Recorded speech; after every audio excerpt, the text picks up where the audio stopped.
Friends, Badrinath temple చూడండి దూరం నుంచి ఎలా కనిపిస్తుందో. సో కింద అలకనంద రివర్ ఫ్లో అవుతుంది అనమాట.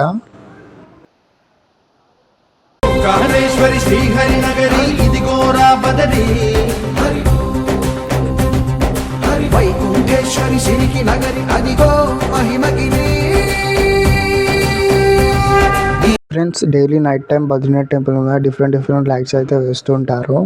చూడండి ఎలా ఉందో. నేను ఇప్పుడు టెంపుల్ దగ్గర ఉన్నాను. దర్శనం కోసం లైవ్లో వెయిట్ చేస్తున్నాను. ఇక్కడైతే చాలామంది జనాలు వచ్చారు. చాలా క్రౌడ్ అయితే ఉంది. బద్రీనాథ్ టెంపుల్ అనేది చార్ధామ్ యాత్రలో ఒక టెంపుల్ అన్నమాట. ఈ టెంపుల్ కూడా ఎవ్రీ ఇయర్ 6 months మాత్రమే ఓపెన్ ఉంటుంది.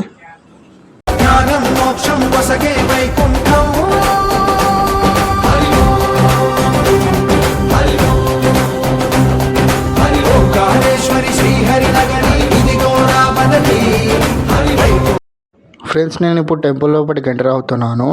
గంట కొట్టి లోపలికి ఎంటర్ అవ్వచ్చు. టెంపుల్ లోపలైతే చూడడానికి ఇలా ఉంది ఫ్రెండ్స్. చిన్న టెంపుల్స్ కూడా ఉన్నాయి. బద్రీనాథ్ టెంపుల్ లోపల వేరే దేవుళ్ళ చిన్న టెంపుల్స్ అయితే ఉన్నాయి. చూడండి ఫ్రెండ్స్ ఎలా ఉన్నాయో. ఫైనల్గా నా దర్శనం అయితే కంప్లీట్ అయింది ఫ్రెండ్స్. మీరు కూడా ఖచ్చితంగా బద్రీనాథ్ టెంపుల్ని విజిట్ అవ్వండి.